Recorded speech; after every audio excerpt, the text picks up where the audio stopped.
자, 진행을 합니다. 185페이지요. 효과.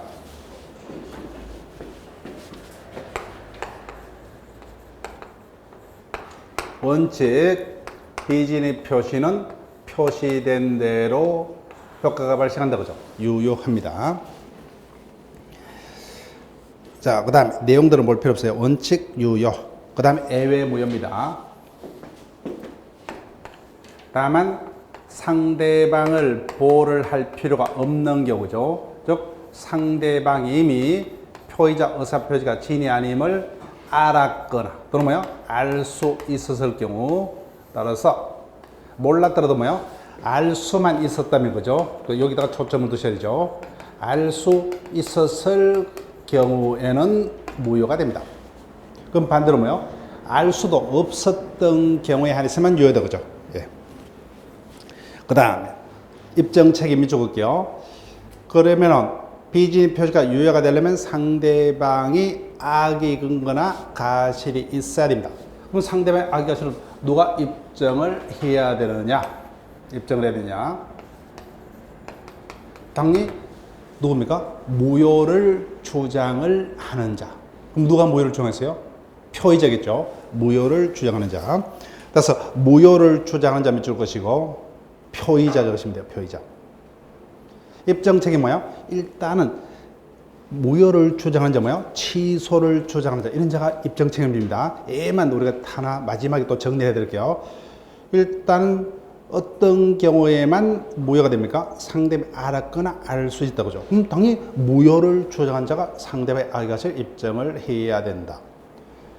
근데 누가 주장합니까? 당연히 표의자겠죠. 그죠? 표의자가 입증을 해야 된다는 겁니다.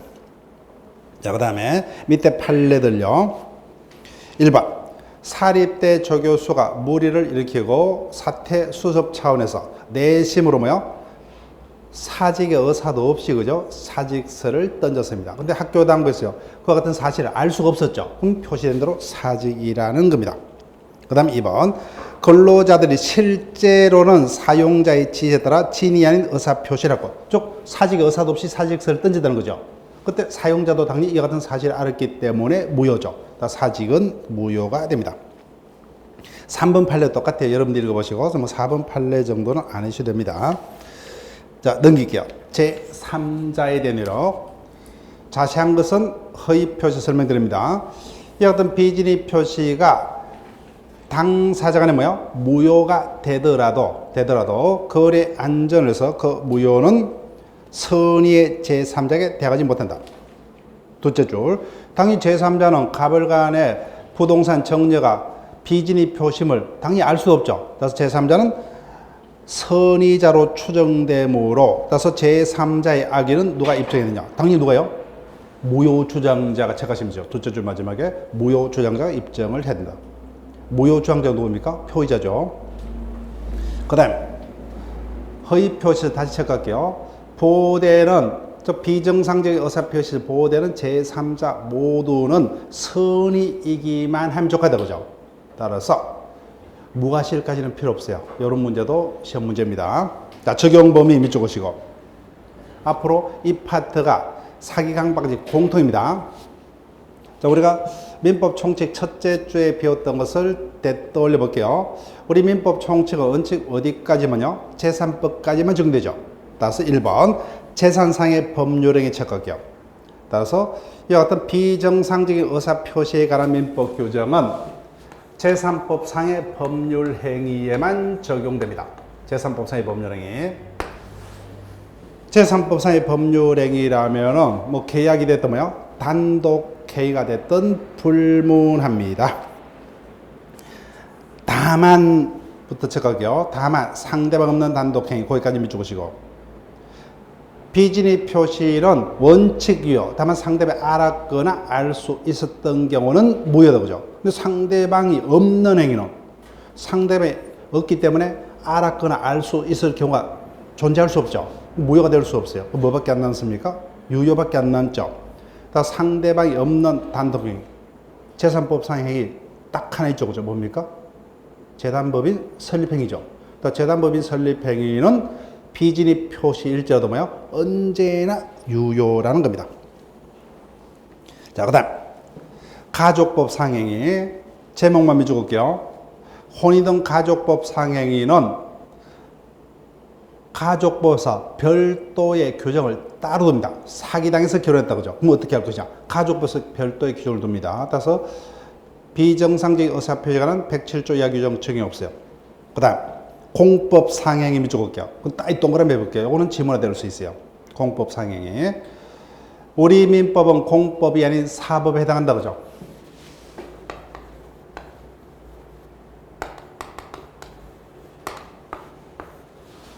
따라서 공무원의 사직서 제출행위, 소송행위, 행정행위 등 공법 상행위는 적용이 없습니다. 언제나 표시된 대로 효력이 발생을 합니다. 그래서 소송행위 등에 적용이 없어요. 예. 그 다음 3번 주식인수 청약 밑줄은 끊지 마세요. 주식인수 청약의 경우는 상법에서 직접적으로 비지비 표시 등 민법상의 조문의 적용을 배제를 하는 규정을 직접 두고 있습니다. 다 적용이 안 돼요. 그래서 언제나 표시된 대로 효력이 발생을 합니다. 여기서 이 부분요. 특히 뭐요? 소송행위 등은 적용이 없다 그죠? 언제나 표시된 대로. 따라서 뭐요? 사기당해서 소를 취하였던 뭐요? 착오로 소를 취하였던 취소 못합니다. 무조건 표시된 대로 효력이 발생해요. 앞 뒷부분에서 계속 확인할 거예요. 그래서 제일 많이 떴던 게 밑에 판례. 공무원이 사직의 의사표시를 하여. 미적을게요. 밑에 판례. 그래서 공법행위죠. 따라서 속으로 뭐야? 사직 의사도 없이 사직을 던지고 상사도 뭐야? 이를 알았습니다. 그치만 수리해버렸어요. 어떻게 돼요? 그냥 사직입니다. 표시된 대로 효력이 발생한다. 마지막 줄. 표시된 대로 효력이 발생한다. 그렇게 적으시고 또는 뭐야? 민법의 비진의 표시 규정은 적용되지 않는다. 네, 같은 말이에요. 어떤 것을 결론을 할 줄 몰라요. 그래서 제일 잘 떴습니다. 그래서 공무원이 사직 의사도 없이 사직 던졌죠. 그냥 뭐요? 상사가 이를 알아들으면 사직서 수리되면 그냥 민법의 규정은 적용이 없기 때문에 그냥 표시된 대로 사직 효과가 발생한다. 즉 비진의 표시 등에 관한 민법 규정은 적용되지 않는다. 자, 문제 볼게요. 오른쪽에 기출문제. 진이 아닌 의사표시에 관한 설명 중 틀린 것은 1번 사용자의 퇴직 권유에 의해서 의협면직 형식으로 근로계약관계를 종료시킨 경우에 근로자가 채세라고 판단, 채선동을 할게요. 비록 사용자의 퇴직 권유를 받았지만 진정으로 뭐요? 싫지만 어떻게 해요? 퇴직 권유에 따라서 퇴직하는 게 유리하다고 의사를 결정했죠. 그에 따라서 퇴직. 그러면 의사표시 불일치입니까? 일치요? 일치죠. 일치입니다. 채세라는 단어가 있으면 뭐요? 그건 비진이 표시 안 해요. 자기가 채세라고 판단, 의사를 결정하고 그에 따른 퇴직 의사. 그건 일치됩니다. 그래서 진이 아닌 의사표시이다. 틀렸다. 그죠? 예. 그 다음 2번. 상대방이 알 수 있었을 경우에는 적을게요. 당연히 알았다는 포함되죠. 그죠? 상대방이 몰랐더라도 알 수 있었던 경우는 비진의 표시는 무효다. 그죠? 비진의 표시는 무효입니다. 알 수 있을 경우는. 그 다음 3번 입증책임. 상대방이 알 수 있었다는 사실은 누가요? 무효주장자가, 제가신 무효주장자가 입증해야 된다. 누굽니까? 표의자가 입증해야 된다. 그죠? 무효주장자가. 그 다음 4번 비진의 표시의 무효는 선의의 제3자에게는 대항하지 못한다. 근데 가족법 상행에는 적용되지 않는다. 그죠? 자, 그러면 보충 문제 5번, 매일 문제 5번 가보세요. 매일 문제 5번.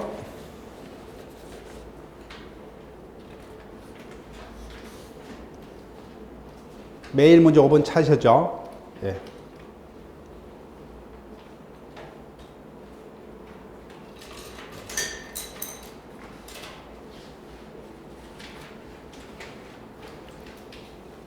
자, 볼게요.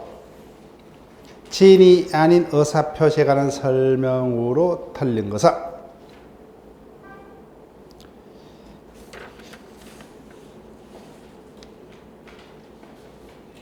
중복이네요. 교과서 문제하고 중복입니다.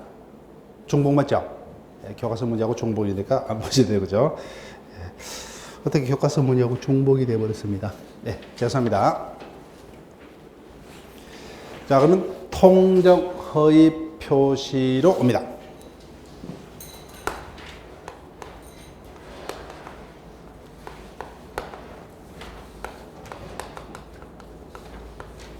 자, 일단 비진의 표시는 제일 중요한 게 뭐예요? 진의의 의미, 그죠? 진정으로 마음속에서 바른 바가 진의가 아니다, 그죠? 예, 그 부분. 자, 허위 표시를 합니다. 허위 표시는 이 사례가 가장 많이 소개됩니다. 그래서 우리 시험도 이 사례가 가장 많이 기출됐어요. 채무자감이 뭐예요? 채권자의 강제 집행을 면탈할 목적으로, 강제 집행 면탈 목적으로 자신의 유일한 재산은 뭐예요? 매매 의사도 없음에도 불구하고 매매가 있었던 것은 뭐예요? 꾸며서 상대방에게 넘깁니다. 이게 대표적인 허위 표시요. 즉 표의자 을은 자신의 부동산을 을에게 매도할 의사가 있다 없다? 없다. 근데 표시는 매도죠. 근데 이 같은 불일치한 의사 표시를 표의자가 알고서 한다 거죠. 여기까지는 비질 표시가 똑같대요. 근데 혼자서가 아니라 뭐예요? 상대방과 통정해서, 이때 통정은 뭐예요? 합의를 말합니다. 합의. 자, 좀 볼게요. 상대방과 통정한 허위 의사표시는 이를 무효로 한다. 양. 전항의 의사표시의 무효는 이를 모르는 선의의 제3자에게 대응하지 못한다. 비진의 표시부터 사기 강박까지 계속 공통이고 여기서 자세히 설명이 됩니다. 자, 의에서 요 사례를 설명했다, 그죠? 자, 그러면 마지막 줄. 이와 같은 허위 표시를 내용으로 하는 법률 행위를 가장행위라 한다. 가장행위 체크해 볼게요. 말 그대로 뭐야? 가짜 법률 행위. 그런 말이에요. 그래서 매매를 가정했다면 뭐야? 가장매매. 정려가 없었음에도 불구하고 정려가 있는 거로 쏘겠죠. 그러면 가장정려. 저당권이 없었음에도 불구하고 뭐야? 저당권이 설정된 거로 꾸몄다, 그죠? 가장저당. 이렇게 제목을 개쪽 보시면 돼요. 자, 요건 겁니다. 의사표시가 있었어야 한다, 그죠? 그 다음에 의사표시가 불일치해야 되고, 3번 스스로 알고 있었어야 한다. 여기까지는 비진의 표시하고 똑같대요. 4번 체크할게요. 그 불일치해서 상대방과 통정이 있어야 한다, 그죠? 통정 동그라미 하시고, 통정은 뭐요? 합의까지를 말한다, 그죠? 예, 합의까지. 순수 우리말로 하면 뭐요? 서로 짜고서, 그죠? 짜고서 고소득을 쳤다, 그죠? 그 다음 5번. 이와 같은 허위 표시를 하게 된 이유 내지 동기는 법에서는 묻지 않습니다. 보통은 이런 자들을 속이기 위한 이유에서 하겠죠. 자, 볼게요. 넘기면 판례. 통정이라면 뭐야? 둘째 줄 합의까지를 말한다. 여기 밑줄 것이고. 따라서 뭐야?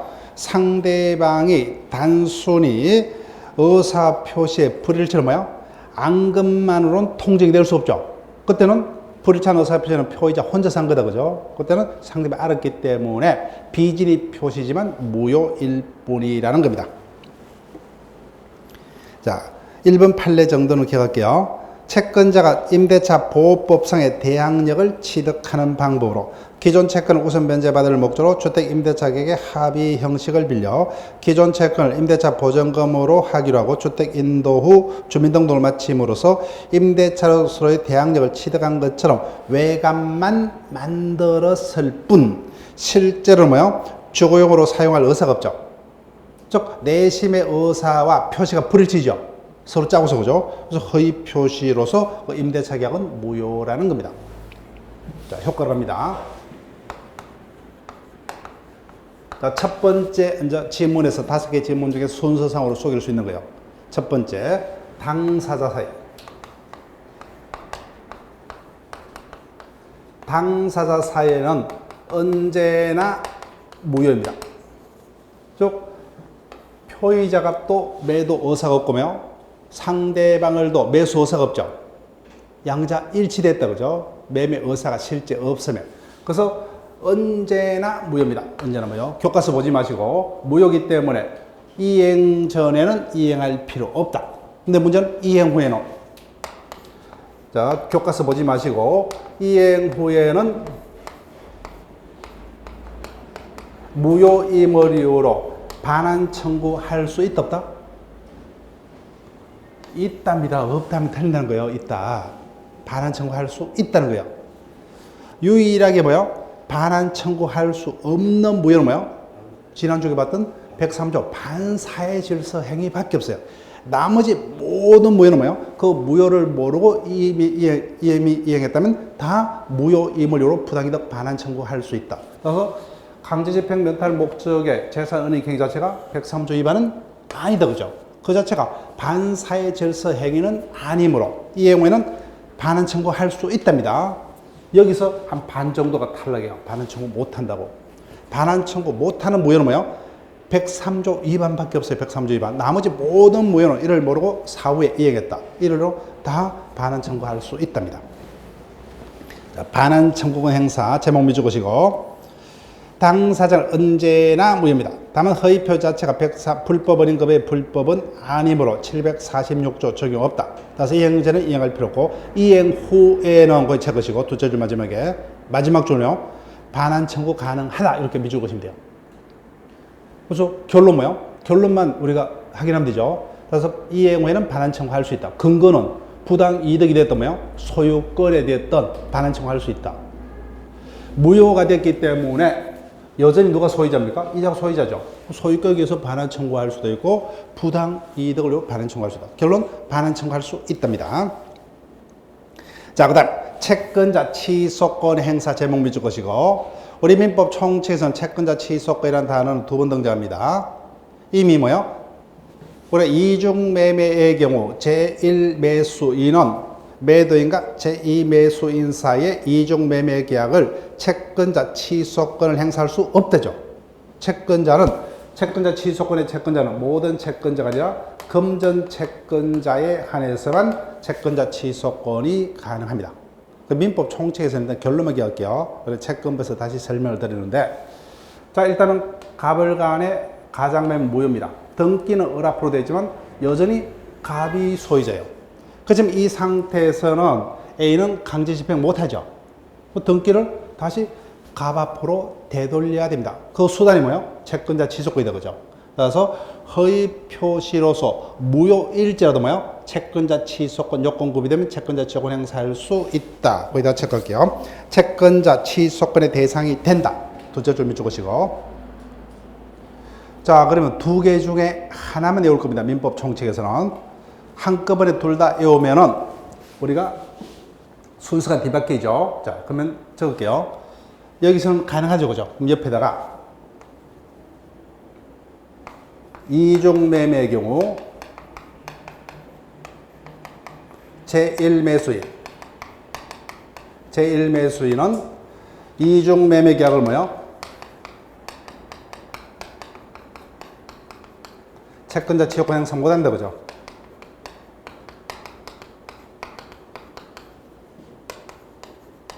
행사하지 못한다. 왜요? 이자는 금전 채권자가 아니죠. 이전 등기 청구에는 채권자에 불과하기 때문에 따라서 이자는 금전 채권자가 아닙니다. 자, 그러면 민법 총칙에서는 채권자 취소권의 문장은 요 두 군데만 등장합니다. 그러면 어떻게 해요? 하나만 외우시면 되죠. 하나만. 두 개를 외우면은 순서가 뒤바뀌어요. 그죠? 순서가 뒤바뀌기 때문에 내가 외우기 쉬운 거 외우세요. 여기서는 됩니다. 그죠? 근데 이중매매의 경우 제1매수는 채권 취소권 행사할 수 없다. 이렇게 기억하시면 돼요. 자, 그 다음. 철에는 크게 신경 안 써야 돼요. 당사자간에 뭐야? 언제나 무효죠. 언제나 무효입니다. 언제나 무효지만 선의 제3자가 등장을 해버리면 뭐요? 갑은 자신의 부동산을, 아니면 토지를 가장매매했다. 그죠? 전국적으로 토지 소유권을 상실할 염려가 있죠. 그래서 이자의 어떤 강제집행 면탈 목적이 다 달성이 됐다면 다시 을 앞으로 넘겨진 등기를 뭐요? 자기 앞으로 되돌리겠죠. 그 수단이 철회다, 그죠? 손은 대지 마시고. 따라서 당사자를 언제든지 철회할 수 있다. 다만 이자에게 등기가 그대로 남아있는 한은 제3자는 보호를 해야 되겠죠, 그죠? 예. 철회가 있었는지 뭐 알 수가 없죠, 그죠? 따라서 철회서 제3자에 대항하여서는 그 외형까지 제거를 해야만 제3자에게 대항할 수 있다. 밑줄은 끊지 마시고. 자, 옆에 줄 갑니다. 자, 여기 볼게요. 갑을간의 토지에 대한 가장매매는 무효죠. 그러면 여전히 누가 소유자입니까? 갑이 소유자예요. 그렇지만 등기는 을 앞으로 되어 있습니다. 그때 을이 자기 것이냐 변에게 매도해버린다 그죠. 그때 우리 법은 거래 안전을 해서 이와 같은 허위 표시의 무효는 선의 제3자에게 대항하지 못한다. 모두 뭐요? 비질이 표시야 제3자는 선이 만족하다 그죠. 자, 그러면은 누가 여기에 해당하느냐가 시험 문제입니다. 자, 볼게요. 허위 표시의 무효는 선의의 제3자에게 대항하지 못한다. 그럼 제3자는 누구냐는 거예요.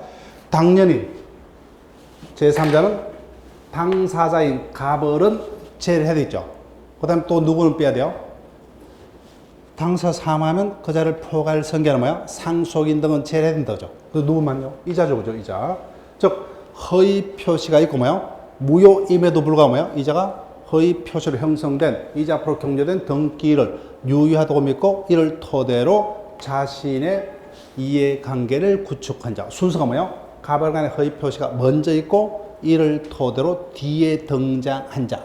그래서 우리가 문제를 풀 때 뭐예요? 이렇게 그림을 그려서 풀 수는 있는데 그렇게 풀다가는 의미가 없어요. 그래서 무조건 외웁니다. 이 부분은.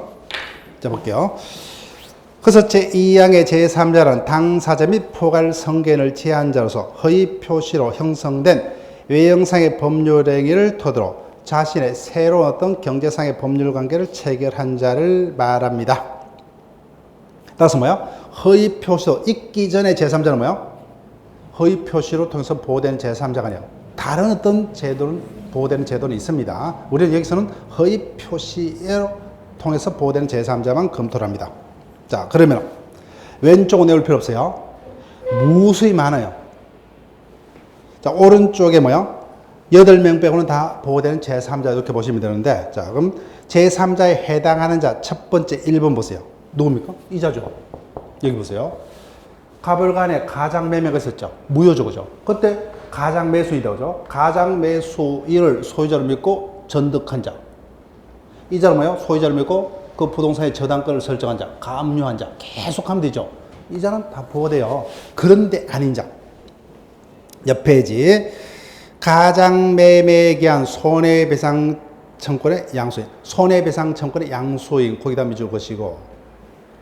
그 다음에 채권의 가장매매에서 채무자만 믿을 것이고, 이게 작년에 뭐요? 중개사 시험도 이거 답이었어요. 그 다음 주식의 가장양도 주식회사 믿을 것이고, 회사 할 수도 있어요. 그 다음 상속받은 자 믿을 것이고, 당연히 상속인은 제3자가 아니죠. 그 다음 대리대표 아니면 뭐요? 그럼 대리대표는 네 거로 보인다 보죠. 그래서 본인 채권, 대리대표에서 본인 채권이면 돼요. 본인. 그 다음 여섯 번째, 채권의 가장양수인으로부터 밑줄 그을게요. 추심 목적에서 양수한 자. 거기다. 일곱 번째, 가장양수의 일반 채권자 밑줄 그으시고, 그 다음 후순위 저당권자 체크하세요. 후순위 저당권자 마지막에. 후순위 저당권자는 다른 말로 뭐예요? 후순위 제한물권자 이렇게 표현할 수도 있다 그죠? 예, 똑같습니다. 자, 그러면 왜 이자는 보호가 안 되느냐 그죠? 2번을 보고 설명드릴게요. 자, 여기 볼게요. 순서가 어떻게 돼요? 갑을 간의 가장매매가 먼저 있고 그죠? 이자가 그 이후에 가장매매가 무효임에도 불구하고 뭐예요? 유효라고 믿고 등장했죠. 그런데 2번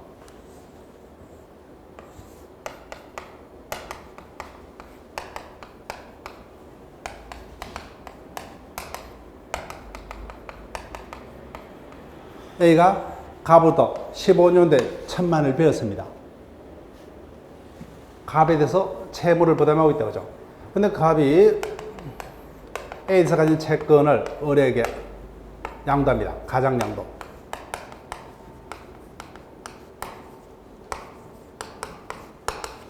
그래서 이자가 가장양수이네요. 그죠? 왼쪽 그림하고 어떻게 달라요?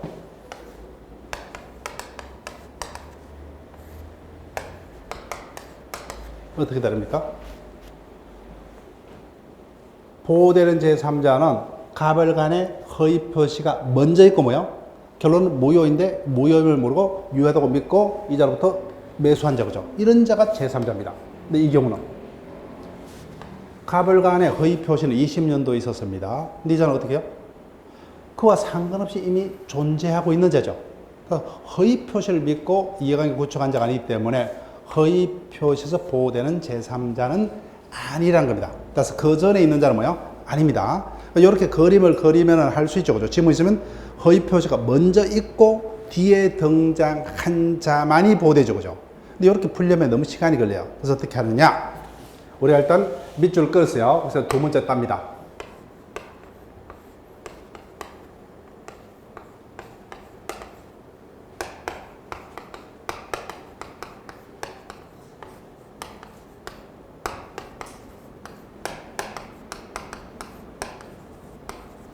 이런 자들은 보호가 되지 않습니다. 나머지 자는 보호된다 보면 한 명을 더 추가하면서 채권법 강론에서 추가할 거예요. 제3자라는 계약서 수익자인 제3자는 그때는 보호되는 제3자가 아니에요. 그때 설명드릴게요. 첫 번째 주가 누굽니까? 주식회사예요. 그래서 회사라고 표현할 수도 있어요. 주식의 가장 양도소 주식회사. 그 다음 이건 누굽니까? 일반 채권자죠. 일반 채권자. 이거는 손해배상 채권의 양수인. 손해배상 채권의 양수인 1번이죠. 그죠? 거기다가 양해 체크를 하시고. 그 다음, 이건 뭡니까? 상속이다. 그죠? 상속인. 당연하고. 그 다음, 추는요? 추심 목적의 양수인. 추 체크하시고. 이건 뭐예요?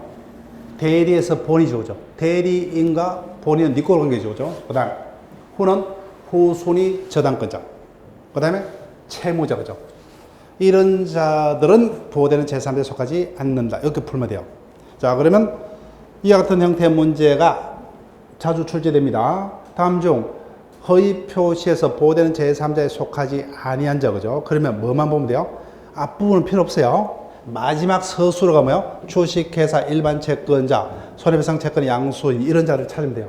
근데 일반적으로 주로 누구를? 이자를 주로 합니다. 채무자. 그 다음에 이자, 후순위 저당권자. 본인 등은 당연히 찾을 수 있기 때문에, 그죠? 예.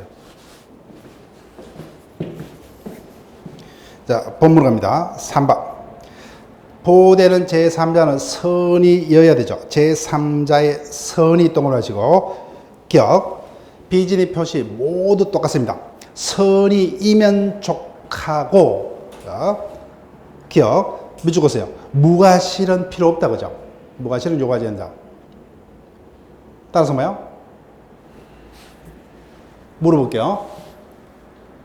가벌간의 가장 매매가 있었고 제3자인 병이 뭐요? 가벌간의 가장 매매가 허위 표시임을 알 수 있었던 경우에는, 자 다시요. 가벌간의 가장 매매가 있었다 그죠? 그때 제3자 병이 가벌간의 가장 매매가 허위 표시임을 알 수가 있었던 경우에는 갑은 병에게 무효를 주장할 수 있다. 옮기겠습니까? 금방 밑줄 보세요. 제3자는 어디까지만 하면 보호가 돼요? 선이기만. 그러면 알 수 있었다.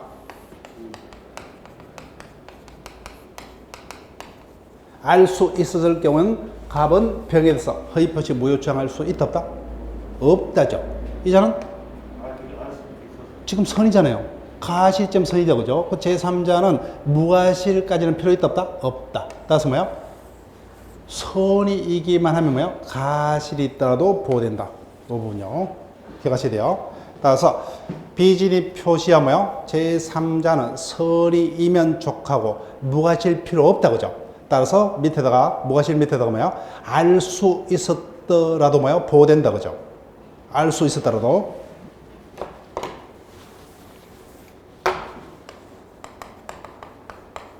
알 수 있었더라도 뭐요? 보호가 되죠. 왜요? 알 수 있었더라도 악의는 아니다 그죠? 선이이기 때문에 선이이기만 하면 따라서 무과실까지는 필요가 없다는 겁니다. 그 다음 손대지 마세요. 제3자가 선이냐 여부는 뭐예요? 허위 표시를 토대로 당연히 새로운 이해관계를 맺은 때 이거 체크할게요. 당연히 제3자 병은 갑을 간의 매매가 허위 표시면 안다고 원칙이 뭔가 모른다고 원칙이요? 모른다죠. 즉 제3자는 선의로 추정되므로 믿고 올게요. 누가요? 당연히 계속 반복이죠.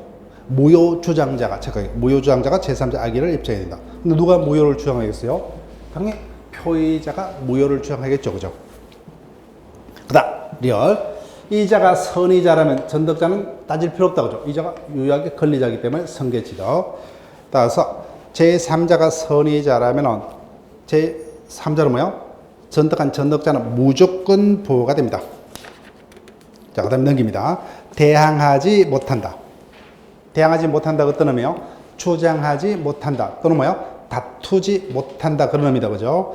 따라서 허위 표시는 당사자 간에 언제나 무효죠. 무효일지라도 선의의 제3자에는 무효적 못하죠. 그죠? 즉, 선의의 제3자에 대한 관계에서는 유효한 행위로 취급이 됩니다. 따라서 둘째 줄. 제3자가 선의라면은 당사자는 물론 누구도 선의의 제3자에는 무효정하지 못합니다. 그러나 미주국게요. 그러나부터 이 규정은 누구를 위해서 둔 규정이요? 제3자를 위해서 둔 규정이죠. 또 제3자는 아무거나 주장할 수 있습니다. 유효도 주장할 수 있고 무효도 주장할 수 있습니다.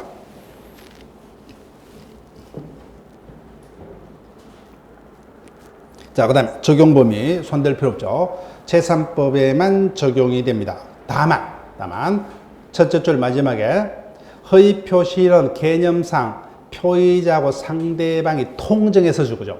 따라서 적을게요. 상대방 없는 행위는 적용될 수가 없죠.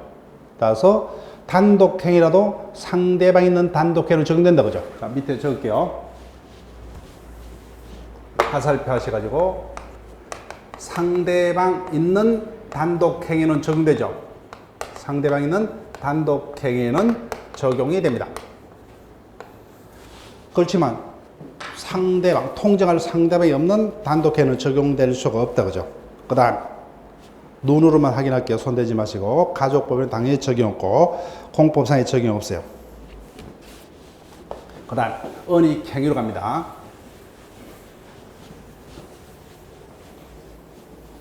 자, 여기 볼게요. 허위 표시는 당사자가 언제나 모이죠. 그래서 어른 소유자가 아니기 때문에 제3자는 어떤 경우만 부동산에 관한 소유권을 취득할 수 있죠? 선의인 경우만, 그죠? 선의인 경우만 이자가 소유권을 취득할 수가 있습니다. 그런데 언익행위로 볼게요. 언익행위 밑줄 것이고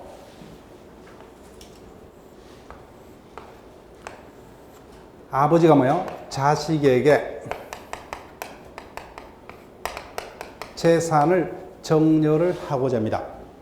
근데 정려를 전면에 내시하면 엄청난 세금이 부과되므로 뭐예요? 등기부에는 매매가 있었던 걸 뭐예요? 꾸며서 등기를 넘깁니다. 당연히 매매는 허위 표시 무효다. 그죠? 자, 근데 우리가 기본 이론만 들었습니다. 어른 소유권을 취득한다 못한다? 취득하죠. 그죠? 이와 같이 허위 표시에 숨겨진 뭐예요? 실제 하고자 하는 같은 정려의 행위로 뭐예요? 언익행위라고 합니다. 언익행위. 언익행위는 당연히 뭐예요? 그 요건이 구비되면 유효입니다. 정려는 유효예요. 그래서 판례에 의하면은 실제 등기원인과 등기부에 기재된 등기원이 서로 다를지라도 그 등기는 무효다, 유효다? 유효란 겁니다. 유효. 유효, 그죠? 실체 권리 관계에 부합하기 때문에. 그럼 결론, 언익행위 정려가 유효이기 때문에 어른 해당 부동산의 소유자다 아니다? 소유자죠. 그러면 이자는 문제돼야 안 돼요? 안 되죠. 이자가 권리자면 이자는 무조건 그죠? 매매하면 특정 성계. 무조건 이자의 권리를 성계 취득하기 때문에 따라서 이 경우는 어떤 경우만? 선의인 경우만 보된다고 하죠. 이자는 무조건이죠. 무조건. 그 결론 차이점. 따라서 정려를 숨기기 위해서 매매를 가장한 경우처럼 가장행위 속에 숨겨진 실제하고자 하는 정려를 언익행위. 허위 표시는 가장매매 뭐이지만 정려가 유효이기 때문에 어른 뭐예요? 소유자죠. 그럼 전덕자는 뭐예요? 무조건 소유자입니다. 무조건. 자, 그러면은 문제를 볼게요. 신탁행위 정도는 안 보셔야 돼요. 의사표시 불일치에 관한 설명으로 옳은 것은 진이란 자, 표의자가 진정으로 마음속에서 바라는 바가 아니다. 그죠? 마음속에서 바라는 바가 진리가 아니다. 그죠? 틀렸습니다. 그 다음 2번 진이 아닌 의사표시는 상대방이 악의인 경우만 무효이므로 거기다 체크할게요. 앞에 언제 뭐입니까? 알 수 있었으면 무효다. 그죠? 예. 들었습니다. 그 다음 3번 허위 표시에 기초해서 새로운 이해관계를 맺은 제3자는 특별한 사실이 없는 악의로 추정된다. 악의로 추정된다. 밑줄 볼게요. 왜 들었어요? 제3자는 몰랐다. 그죠? 선의로 추정됩니다. 그 다음 부동산의 가장양수일보다 소유권 이전 등기 청구의 보존의 가등기를 받은 자. 가등기를 받은 자. 밑줄 볼게요. 자, 우리가 어떤 9명 중에 없죠? 8명 중에 없다. 그죠? 누구만요? 주식회사, 일반 채권자, 그 다음에 손해배상 채권 양수인, 그 다음에 상속인, 추진 목적의 채권 양수인, 그 본인 거죠. 대리사 본인, 그 다음에 호순이 저당권자, 그 다음에 채무자. 없죠. 그죠? 그러니까 이 자는 보호되는 제3자입니다. 보호되는 제3자. 그 다음 5번 채권자 취소권 체크할게요. 채무자의 법률에가 채권자 취소권의 대상이 되더라도 허위 표시 요건을 갖추면 무효이다. 즉 다른 말로 뭐요? 허위 표시더라도 뭐요? 채권자 취소권 행사할 수 있다죠. 그죠? 그래서 정답은 몇 번입니까? 5번이 되는 겁니다. 5번. 자, 그럼 매일 문제로 갑니다.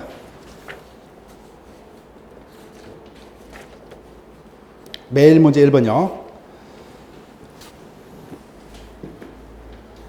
허위 표시에 관한 설명으로 틀린 것은 통정 허위 표시란 상대방과 통정에서 아닌 진이 아닌 가장의 거짓의 의사 표시 맞죠? 자, 그다음 2번 선의 제3자에는 허위 표시에 무효 주장할 수 없지만 미주곡이요. 이때 제3자가 무과실 필요는 없다. 그죠? 무과실 필요는 없다. 제3자 선이면 족합니다. 그 다음 채권자 취소권 체크할게요. 결론. 지금 허위 표시를 묻고 있죠. 앞부분 볼 필요 없죠. 채권 취소권 대상이 될 수 있다 없다? 있다죠. 그럼 바로 틀렸습니다. 거의 객관식 푸는 요령이요. 우리가 지금 지문에서 허위 표시만 묻고 있죠. 그럼 결론. 앞부분 볼 필요 없죠. 그죠? 따라서 허위 표시는 채권자 취소권 대상이 된다죠. 된다. 자, 그 다음 4번 개별 판례입니다. 외울 필요 없어요. 실제로 엄사익을 취득할 의사도 없이 그죠? 내심의 의사가 없죠. 단지 채권자들은 채권 추심, 집행을 피하기 위한 약속, 엄발행, 쌍방이 짜고서 그죠? 허위 표시. 그 다음 앞에서 우리가 교재에서 봤던 그 판례죠. 기존 채권 우선 변제받기 위해서 그 채권을 임대차 보증금을 하고 주택 임대차 대항력을 취득한 것처럼 외관만 만들었을 뿐 그죠? 표시. 근데 실제로는 임대차 의사가 없죠. 의사 표시 불일치. 합의 그죠? 예, 허위 표시가 된다.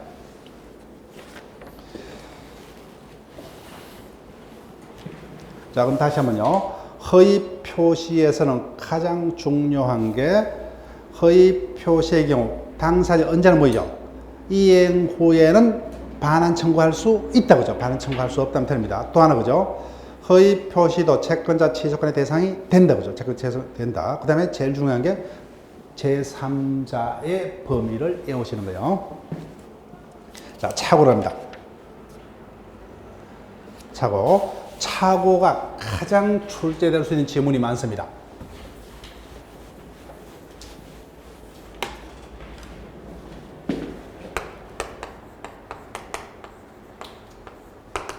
착오의 의사표시 109조에서 규정을 둡니다.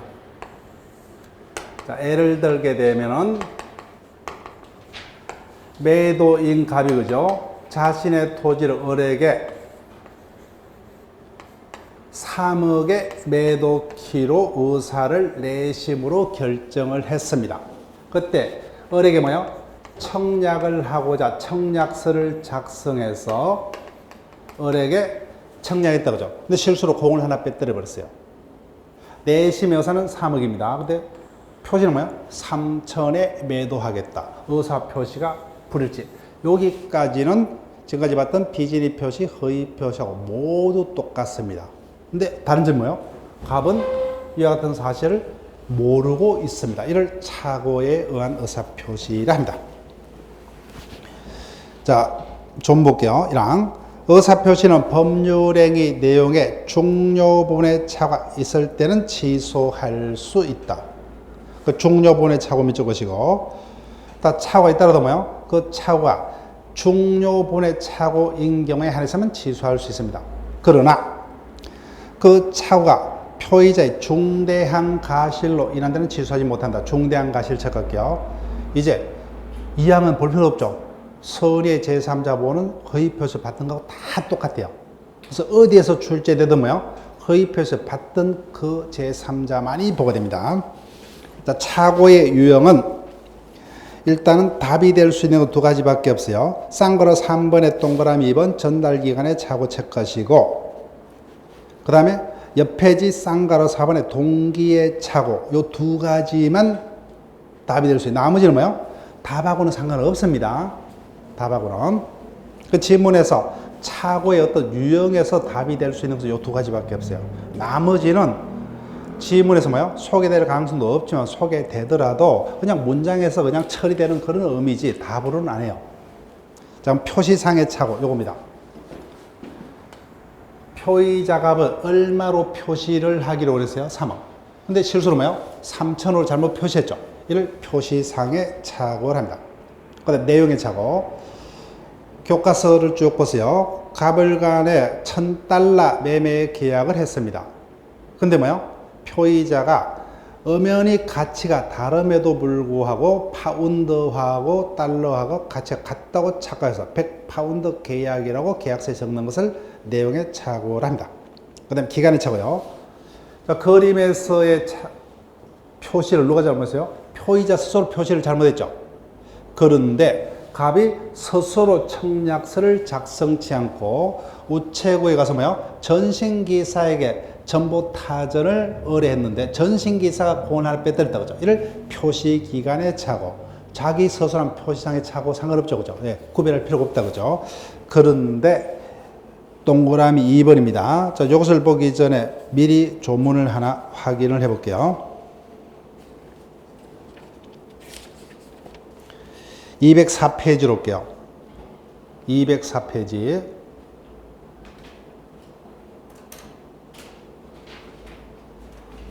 자, 204페이지를 보니까 111조 1항.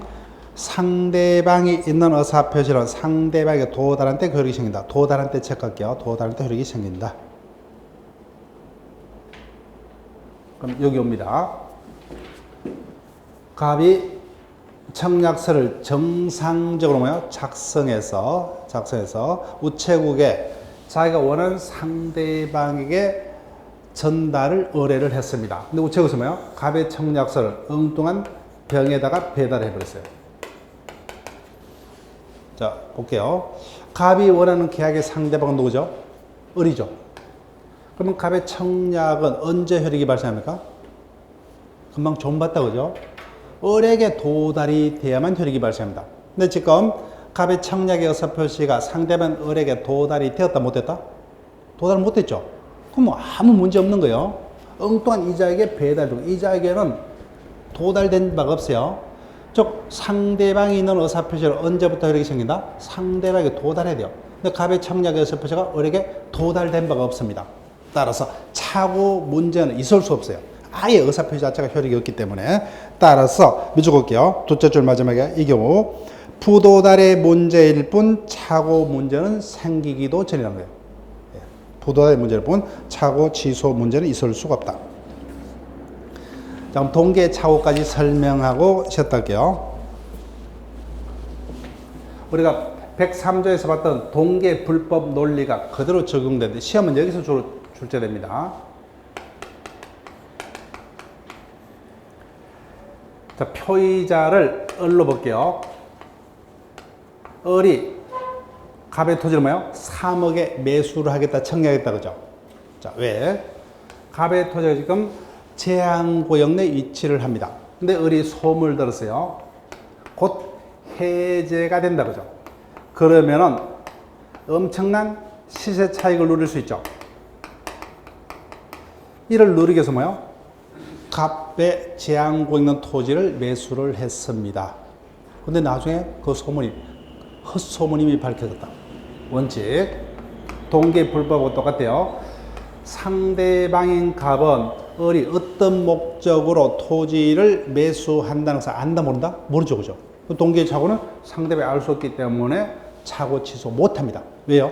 상대방이 알 수 없기 때문에. 그럼 반대로 해석하면은 상대방이 이자가 어떤 동기하에서 토지를 매수를 하는 것을 알았다면 뭐야? 그때는 백구조 요건을 검토해서 착오 취소할 수 있다는 거죠. 그럼 언제 알 수 있어요? 첫 번째 상상. 네, 표시되면 되죠. 그래서 표시에 이렇게 동그라미 할 거예요. 표시에. 자, 그럼 일단 여기까지 볼게요.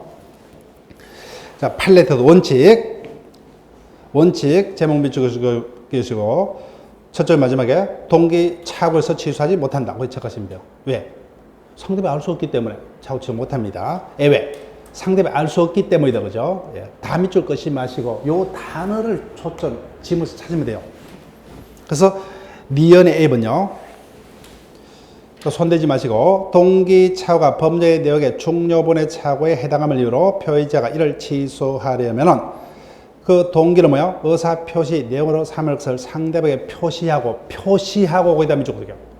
표시가 되면은 상대방이 표의자가 왜 자신의 토지를 매수하는 것을 안다 모른다? 알았죠, 그죠? 그러면 백구조 요건 검토하면 돼요. 그래서 표시하고 해석상 법률의 내용까지 되면 백구조 요건에서 보면 중요한 착오가 되면 취소할 수 있다. 다만 당사자 사이에 그 동기를 의사표시 내용으로 하고자 하는 합의까지는 필요 없다. 합의까지는 필요 없다. 밑줄 볼게요. 그러면 어디를 속인다는 거예요? 제가 체크한 그 부분만 확인하면 돼요. 즉 동기 착오는 원칙적으로 상대방이 알 수 없기 때문에 착오 취소하지 못한다. 그죠? 그러면 표시되면 뭐요? 그때는 상대방이 알았기 때문에 백구조 요건 검토해서 착오 취소할다. 그래서 표시만 되면 족하지 상대방과 표의자 사이에 그 동기를 의사표시 내용으로 할 것까지 뭐야? 합의까지는 필요 있다 없다? 없다. 우리 시험에 수차례 합의까지 필요하다. 수차례 쏘겠습니다. 우리 시험뿐만 아니라 다 다른 시험도 똑같아요.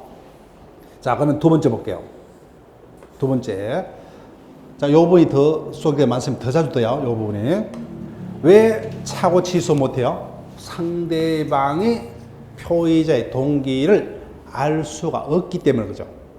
안다면 가능하다는 거죠. 자, 그러면 보세요. 왜 이자가 갑의 토지를 시세 차익을 누리게 샀느냐 볼게요. 어느 날 토지 소유자 갑이 직접 어리게 옵니다. 내가 알아본 바에 곧 내 토지가 해제가 될 것 같은데 난 지금 뭐요? 돈이 너무 급하다 그죠. 몇 년 내에는 해제가 될 것 같은데 그때까지는 내가 기다릴 여유가 없기 때문에 여유가 있는 뭐요? 네가 미리 사서 남들에게 뭐야? 시차익을 누리, 네가 시차익을 누리라.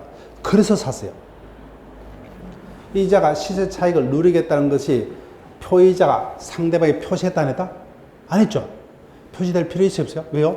없죠, 그죠? 상대방이 그 동기를 제공했기 때문에, 유발했기 때문에 요 단어다가 밑줄볼게요. 다만 동기가 상대방의 부정한 방식으로 유발되었거나 유발 동그라미 하시고 그다음 둘째 줄 상대방으로 제공된 경우 제공됐다.